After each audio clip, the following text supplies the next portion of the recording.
सबसे पहले बात करेंगे, हुकूमत ने आज के लिए पेट्रोलियम मसनूआत की कीमतों में मजीद कमी का ऐलान कर दिया। ओगरा की जानिब से यौमिया बुनियादों पर जारी किए गए नोटिफिकेशन के मुताबिक हाई स्पीड डीजल 4 रुपये 7 पैसे फी लीटर सस्ता कर दिया गया, जिसके बाद डीजल की नई कीमत 385 रुपये 88 पैसे फी लीटर होगी। पेट्रोल की फी लीटर कीमत में भी 3 रुपये 39 पैसे कमी की गई, जिसके बाद पेट्रोल की नई कीमत 328 रुपये 56 पैसे फी लीटर हो गई।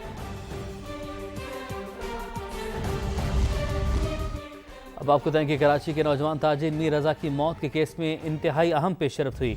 काउंटर टेररिज्म डिपार्टमेंट सिंध ने मुतवफ़ी मीर रजा अली की एप्पल वॉच अनलॉक करके अहम तरीन डाटा हासिल कर लिया है, जिससे पुलिस को अहम तरीन डाटा मिल गया है। लेन देन के हिसाब समेत दीगर मालूमात शामिल हैं।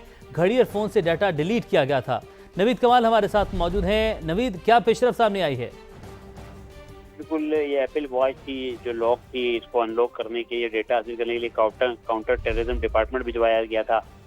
इसमें पुलिस को कामयाबी मिली है, अहम तरीन डेटा हासिल किया है। डेटा में लेन देन के हिसाब समेत दीगर मालूमात हैं। इस पुलिस ने मीर रजा का जो मोबाइल फ़ोन और घड़ी हासिल की थी, ये दोनों से ही जो है डेटा डिलीट किया गया था। मिलने वाले दोनों सबूत केस में अहमियत रखते थे। आईफोन और एप्पल वॉच को सीटीडी के खसूसी सेंटर भेजा गया था, जहां से टेक्निकल टीम ने इसे अनलॉक किया है और इसका कोड जो है उसकी मदद से इसको खोला है और एप्पल वॉच से मिलने वाली मालूमात केस हल करने में मददगार साबित हो सकती हैं। ये पुलिस का कहना है। पुलिस की जानिब से 48 घंटों के अंदर अहम प्रेस कॉन्फ्रेंस भी मुतवक्किल इस हवाले से। जी बहुत शुक्रिया आपका, आपने अपडेट किया। मीर रजा को गोली सामने से लगी, गोली सीने में दाखिल होकर पीछे से निकली। इब्तदाई पोस्टमार्टम रिपोर्ट में मज़ीद तफसीलात सामने आ गई। पुलिस और मेडिकल टीम मुत्तफिक है कि मीर रजा को लगने वाली गोली सीने पर ही चलाई गई और एक और सीसीटीवी फुटेज भी सामने आ गई। पुलिस को लगता है कि नशे का आदी शख्स या कोई और असलहा उठा कर ले गया। फुटेज में एक कचरा चुनने वाले को भी जाए वक़ुआ पर देखा गया।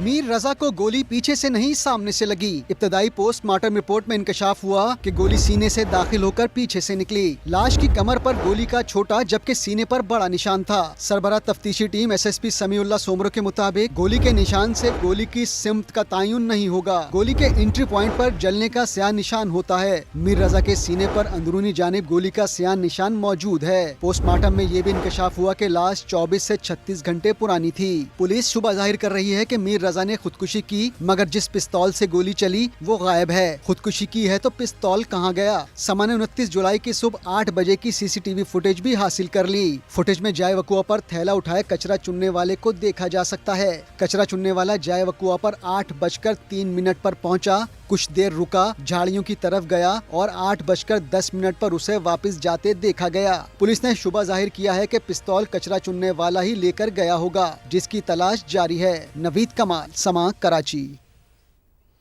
कराची में नौजवान ताजिर मीर रजा की मौत की गुत्थी ना सुलझ सकी। तहकीकाती टीम ने खुदकुशी का शुबा जाहिर कर दिया। दावा किया मीर रजा को कत्ल नहीं किया गया, वो माली मुश्किलात का शिकार थे।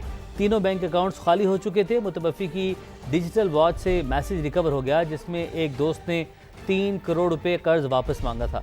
डिजिटल करेंसी में लेन देन के शवाहिद भी मिल गए।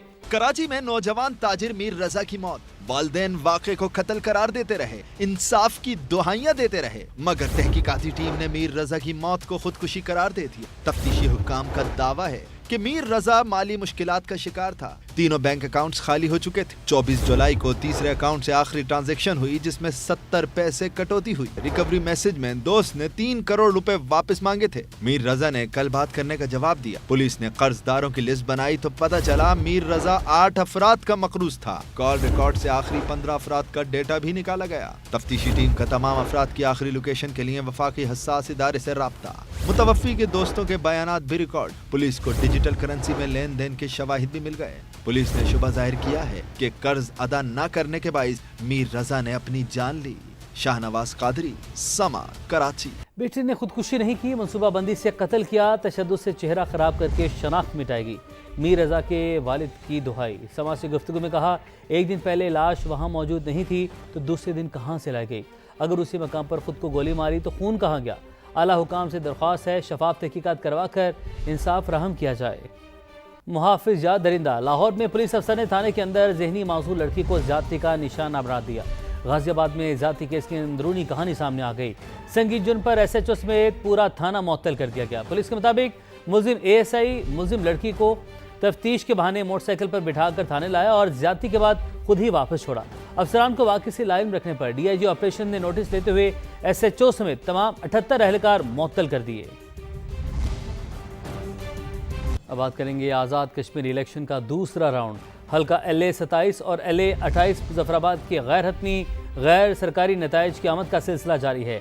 LA 27 के 196 पोलिंग स्टेशन का गैर हतमी गैर सरकारी नतीजा आ गया, जिसके मुताबिक इस्तेहकाम पाकिस्तान पार्टी के सरदार तबारुक 18,499 वोट लेकर सबसे आगे हैं। दूसरे नंबर पर नून लिखी नौरीन आरिफ हैं, जिन्होंने अब तक 17,869 वोट लिए। पीपल्स पार्टी के जावेद अयूब 16,458 वोट के साथ तीसरे नंबर पर हैं। बात करें LA 28 की, तो यहाँ 174 में से 146 पोलिंग स्टेशन के गैर हतमी नताइज आ चुके हैं, जिसके मुताबिक पीपल्स पार्टी के बाजिल नकवी 24,219 वोट लेकर आगे हैं, जबकि नून लीग के चौधरी शहजाद 23,734 वोटों के साथ दूसरे नंबर पर हैं।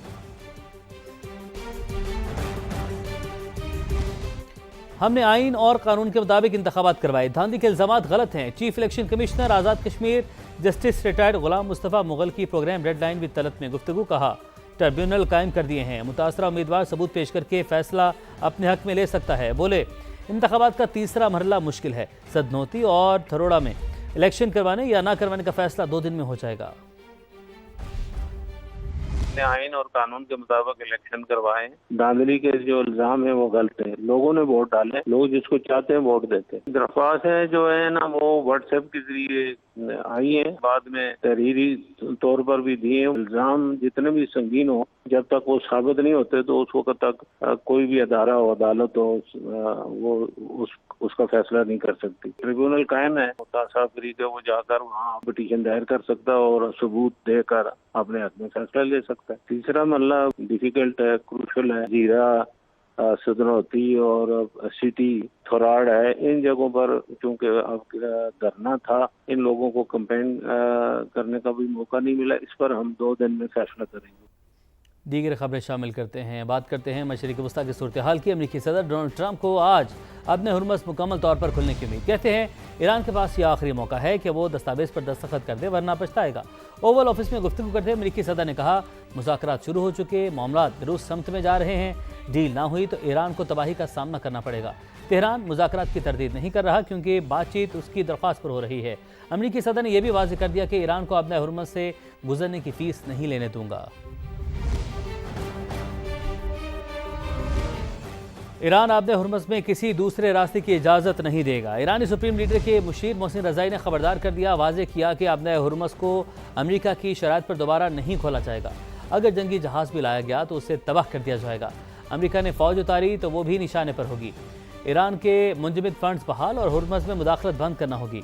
सीनियर मुशीर ने इंकशाफ किया कि यूक्रेन में 3 अहदाफ पर हमलों की तैयारी कर ली थी, तहम गलती तस्लीम करने पर इरादा तर्क कर दिया।